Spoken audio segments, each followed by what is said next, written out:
Okay, let's get to worst of the week. Ladies and gentlemen, the worst of the week. 4 nominees. You tell me which one is the worst one. I'll throw it up here on YouTube in a poll here as well. The first nominee, I'm not sure how to feel about this one. LaMelo Ball leads all Eastern Conference guards in the first return of fan NBA All-Star voting. Wow. Now, I say, I don't know how I feel about that, because first I say, well, how about wins? Does it matter? Does it matter that, Donovan Mitchell, Jalen Brunson, they're pretty good, and you put them below LaMelo Ball? How on earth could that be? But at the same time, LaMelo Ball, I think he's winning in the highlights department. I mean, which guy are you going to remember for highlights at the beginning of the season? It's got to be the dribbles, the one-legged threes. Trey made a video about those one-legged threes. How do you guys feel just about LaMelo Ball being up there for fans? Because as far as fans go, as far as watching highlights go, this guy could be your all-star for people. But but for some, got to look at this and say, whoa, Mitch, Brunson. I mean, it was Lillard, shocking to see him with the most votes at the guard position in the East. That to me was like, holy crap. You would expect him to get a lot. Kids love LaMelo Ball. This is all this clarifies to me. It's like, I guess more kids are probably voting for all-stars than maybe adults, or I don't know, like diehard NBA fans, whatever. But that's what I think's going on here, because he is extremely popular. Because big part of it, the highlights, how he plays, his personality, I guess. They've known him forever. They almost grew up with him in a lot of cases. So that part's not surprising. But he's not the most. He should not be starting the All-Star team. Although there's 3 All-Star teams now, so I don't know how this is going to work. But anyway, there's more deserving guards in the Eastern Conference, but whatever. It's my opinion. How do you feel about it, Trey? It's going to be weird because there's a chance LaMelo, at the very least, ends up leading the guard returns for the entire thing, right? Yeah. But my guess is that neither coaches or media will have him anywhere close to the top. No. And I don't think he would make it as a replacement if they're just choosing replacements. So he could lead in all-star voting and not be an all-star. That would be very weird. That's a good point, and I think that's exactly what's going to happen. It's highly unlikely. Because, we haven't done our all-stars yet, but you guys aren't going to have LaMelo Ball on your all-star team. No. You would have Trae Young ahead of him by far. I mean, there's like 5 guards. LaMelo has great stats. He hasn't played. He doesn't play that much. Yeah. He's played 22 games, which actually was kind of more than I was anticipating. Same with me, I'll say that. He is 30 points per game, and the highlights are cool. They are awesome. For sure. I do think LaMelo Ball should play in all-star games. He's basically playing all-star basketball that's true. regardless of the circumstances. He's playing like it's an all-star game, even though the games count. So I would like to see him, but I don't necessarily think he's a deserving all-star, but he's crushing it in voting. It's hilarious. Yes, and I think this also shows that the beginning of the season matters a lot to voters. Because the first couple months of the season, I mean, I shouldn't say couple months. The first month to 6 weeks, you'd say LaMelo Ball could be an all-star because he was awesome. Yep. The Hornets were actually playing near 500 ball. Then he goes out, he's injured. Now they're 7-25, so it's very unlikely that he gets selected by a coach. They're 7-25. I mean, that is very bad. So it's unlikely. But would this be the guy for the first time in NBA history to lead a category to not make a team? Yes. Yeah, I think so. It's gotta be. Yeah, I would think so. Because I mean, this has only been around for like, I don't know, 5 or 6 years, 8 years, where we have the multi-factored all-star selections, where you have this as only 50%, because it used to just be you vote him first, he's in. And now, I guess it's probably been 8 years. You'd think anybody, even to lead a position, I don't think it's ever happened. Yeah, it's a good hypothetical, like what you guys are saying. If he doesn't actually get selected for the All-Star game, because he really only gets the fan vote and then gets really pushed down in the media, and the players still vote for this, right? Yes. Yeah. If he gets pushed down there, but there's an injury replacement, I think, is an interesting dilemma for Silver in the NBA, because maybe they go, well, he was the leading vote getter. I mean, that means the fans want him in this game, so maybe he gets the first IR spot if it were to happen. I maybe, but how many shots per game do you think LaMelo Ball takes? 25. Yeah. You're almost bang on. Yeah. 24.6 per game. That's a lot. That's a lot. You go through NBA history, crazy, that's Iverson those are Iverson numbers, like not many guys is my point. I think it's like 5 or 6 guys have only ever taken more. Yeah, it's going to be tough, though, for Adam Silver to select him because as far as injury replacement goes and the guard spot, as Trey said, there's another Trey. Trey Young would probably be there. Damian Lillard may not I think be started. He'll probably be on the team, I think. Yeah, maybe. Who knows? Donovan Mitchell. I mean, yes. Yeah, so it's at the guards. It's going to be Mitchell, Lillard, then Brunson, Young. Then you've got a Cade Cunningham, and obviously Tyler Hero. So there's a lot. Yeah, true.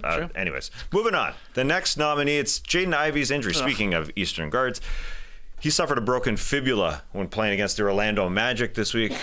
Cole Anthony kind of dove for a ball, and it hit Ivey's leg. He goes down. It was a large scene going on because they had to put the towel on the leg. Cole Anthony felt like, oh man, I feel terrible for what I just did. But a good sign. The Pistons announced that he'll be reevaluated in a month after undergoing surgery. So he's probably going to miss several months, according to Shams Charania, a source there. But the Pistons haven't ruled him out for the season, considering this was his best season. It kind of sucks. He's been playing extremely well. It looked gruesome. It looked bad at first. But God, I thought he was immediately done for the season. So you're right. Like it, Maybe some good news that he could return, possibly, but it didn't look good at all. Oh my God! Just and the way, and you always know too, these guys, the way they react to it too, and everybody huddled around, and obviously, like you said, Cole Anthony basically in tears, like, oh my God. And he was having a great season. The Pistons were like playing really well here. Like him and Cade had started to figure things out. Be interesting to see what they do now, like in terms of the starting lineup. How they go about it. Like, do you keep Beasley coming off the bench? Is Tim Hardaway Jr. in there? Like, what's the move? We'll find out soon enough, I guess, but sucks. It does. Yeah. And they still won that game. They still came back in that fourth quarter. It was a fourth quarter unfortunate accident. And this guy's been awesome. I mean, to go up, you just didn't think of him as a three-point shooter, but all of a sudden he's 41% from three. Yeah. I mean, he's improved. Maybe it's the shooting coach, Fred Vincent, doing it there. He came in. Maybe he helped him. Moving on. Next one here. This is a fun one I saw. It wasn't fun for this guy. The OKC fan who shot a mid-court shot, shot a half-court shot. It was for $20,000, but it went in and out. If you're watching on YouTube, Colby had it. His name was Colby. You don't see a half-court shot rattle around like it's a toilet bowl shot. We're going to see a couple good replays here where the ball. Literally, it was a toilet bowl. It went around that rim. Oh my God! And this last angle here is a good one, a bad one for Colby. See it go off the glass. Oh. Yeah, I didn't think it was off the glass either, but off the glass, in and out. Colby said, "Give me one more chance," and the in-arena guy said, "I can't do that. I can't." Sorry, do man. Time crunch here. Sorry, we got to get you off the court. We got to get the game going again. They had a free throw shot competition to see who would shoot the half court shot, and this guy was on. He was feeling it. He was 10 of 15 from the line, just bang, bang, bang. He was pretty good. I was watching it live. Wow, I was watching it live. That's really impressive in like that setting for sure. Yeah, it was because you're speeding too, because you're trying to hit a lot. Yeah, it was 24 seconds. I guess he shot 15 shots in 24 Holy seconds. Holy crap! He was going. He was going. Eat your heart out, Giannis. It literally takes him 24 seconds to shoot one free throw. That's crazy though that the Thunder have a fan whose last name is mid-first with all the picks they have? Yes, his jersey that he had on said mid-first on the back. What a is weird... Is it a bank or something? Weird jersey. Oh, I thought he was just protected. I have no idea what he... Yeah, it's a mid-first bank. That's what it is. What a weird jersey. Anyway, last one here. It's got to be the Sacramento Kings. This team missed the playoffs for 16 years. They get Mike Brown in to coach them. They make the playoffs. They've got their fans back buzzing. It's a fun time to be a Kings fan. They finally had enthusiasm. Mike Brown had a win-loss record of 107 and 88 started this season, 13 and 18, and they say on a Friday after he ran a practice and he's going to the airport to fly to LA for the game, they say, 13 and 18 ain't good enough. They fire him. And so it's just the way that they did it. We've talked about it last Friday. No Actually, balls, we talked about it on Monday. no class. Yeah. No balls, no balls. On Friday, as Michael Malone said, no balls, no class. Because Michael Malone was a guy who got fired in Sacramento early in the season. Vivek Ranadive is an owner, and I mention him specifically because after a week of digesting, it sure feels like it's more coming from the top of the top rather than the front office. Because he has let Michael Malone go early in the season. He let Luke Walton go early in the season, wanted a change. So it's just unfortunate the way it all happened. But they have won 2 of their last 3 games. You see Now- what Doug Christie did with them? I did see what Doug Christie That was did. crazy, bro. Took him on the roof to see the beam. They're like, come see the beam. He's like, just rock with me. Just Yeah. rock with me. Put on your winter hats. Yeah, Get your toques. He We're told going them to on the bundle up. roof. Apparently, it was like 45 degrees in Sacramento Yeah. that night. It's pretty chilly. Yeah, it looked cool, man. Yeah, Seemed and he's dangerous. like, he had some good lines too, like about the beam and like you're the light of this city. Yeah, and stuff you're like right. that. But wild move to take him up there. Two huge wins against the Dallas team without Yeah, I Kyrie know, I and know, Luka, I know. without their players, and then they beat the Sixers without Joel Embiid. Awesome for that. I know. I would have had confidence in Mike Brown getting Yeah, I one think or so. 2 of those wins as well. I'm with you, but yeah, what a move there from Doug. Anyway, I so- just He kept was thinking- saving it, man. That guy's been an assistant coach the entire time the beam's been getting lit. He could have mentioned it to Mike Brown Yes. at any time.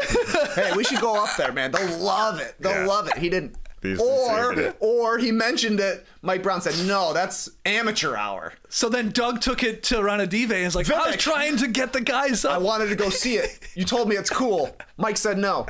Vivek said, get out of here. Hey, in Doug's defense, it looked cool as shit. Up close. A lot more than one beam. Oh my God. Several beams. Looks awesome. That would get me hyped to play. You see that LED light? That was so cool. Yeah, he must have convinced Vivek that he's going to turn things around. I mean, hire me.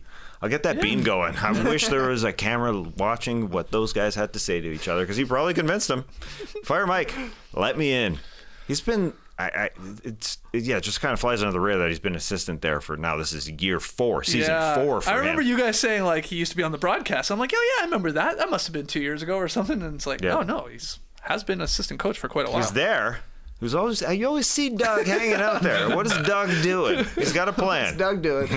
That move though, taking the team up to the beam. I wonder if that was inspired by his reality television days. That's like a cool scene when you think about it. Producers would love that. And they were filming it. Yep. He was like, get the cameras. We got to get this. It's not a guy that I would remember had a reality show. Yeah, But he did. That's right.